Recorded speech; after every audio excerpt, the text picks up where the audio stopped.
That's talking about so many times we have to look to all these different areas when there's trials that come into our life, when there's tribulation, when there's bad stuff, we feel very discontent. We feel like maybe there's no one there. God promises us there that He's here that He's already overcome the world. We don't have to fight anything ourselves, and to find peace in Him. So that, I think, right alone is a big source of contentment that we need to look towards. So I am by no means the ideal candidate to talk to you about contentment, because I consider myself one of the most incontent people I've met. And my wife will say amen to that, because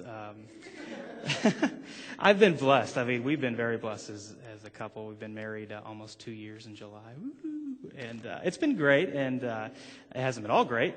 There's been some fights and some issues, but hey, I'm just being real, okay? I'm not going to be fake. But I've been just blessed tremendously with this job. It's been a great job. Again, it's not perfect. Nothing's perfect. But if you look, at my life, you wouldn't say I'd have a lot to complain about. But yet, sometimes I find myself saying it's not enough. I deserve more. I should have more out of life. Why isn't God blessing me with this? Why am I still in this situation? Why haven't I progressed yet in the timing that I think I need to progress in? And God's saying, you need to find your source of contentment in me.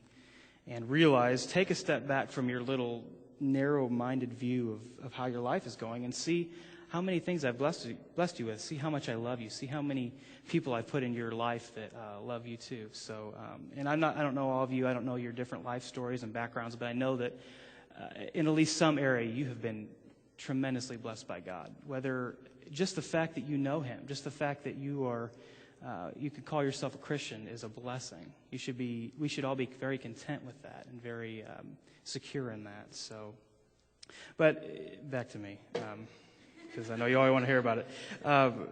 All my life, I've really struggled to be content, and it hasn't just been when I got out of high school or got a job or got married that I started to struggle with being content. It was through my whole life. When I was a kid, growing up, I wanted to be just like my cousin Brian, who's a farmer.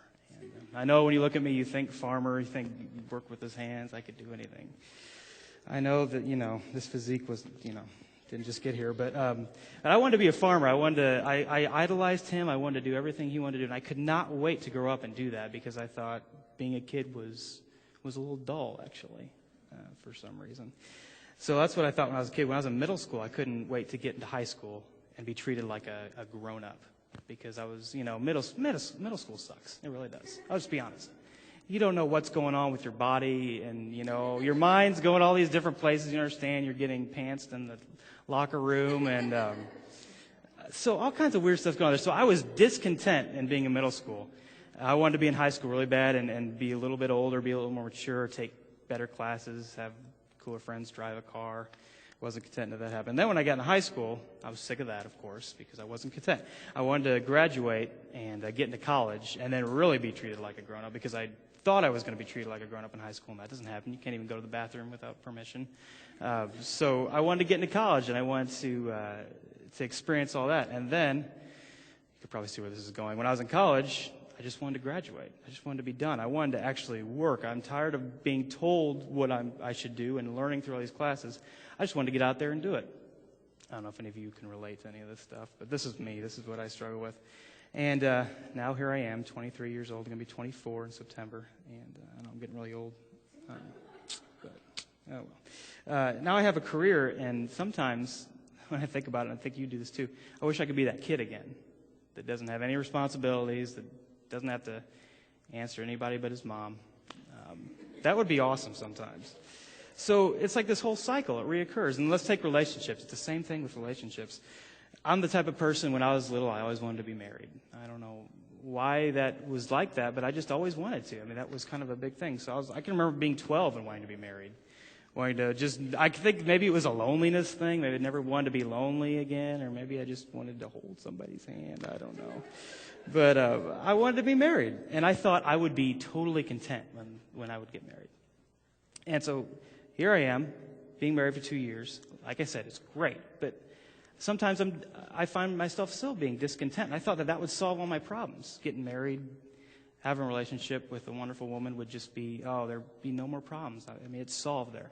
Well, no, that need got met. that part of my life is complete.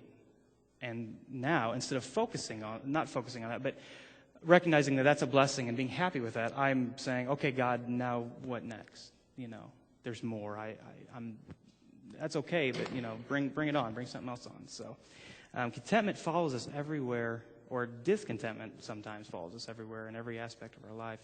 And then I think something we do a lot of times is we often confuse happiness with contentment. We think that if we're content, we'll be happy all the time. And that is not true at all, because none of us are happy all the time. If we're happy all the time, that's the problem, is because we confuse contentment with emotions. We think it's an emotional response. And there are emotions that come with contentment. There is feeling of security and of well-being and of all that stuff.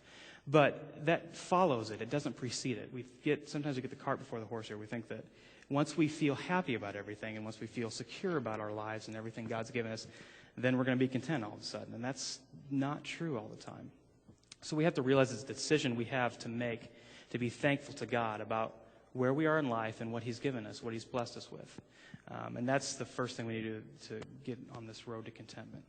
And all of us here can make a list a mile long about what we think we need to change in our lives, or what we wish God would change in our lives for us to be content. But realize that if we are never content with what we have, God can never trust us with new things to be content about. So you have to be secure with where you're at. You have to be comfortable, not always comfortable, but you have to be content with where you're at in your life, or God will never bless you. So let's talk about what areas we struggle with the most in our contentment. There's lots of different things. If I went around and took a poll, all of you would have different responses about what you're least content about. But I found 3 major things that everybody deals with. And the first thing is money. Finances, stuff.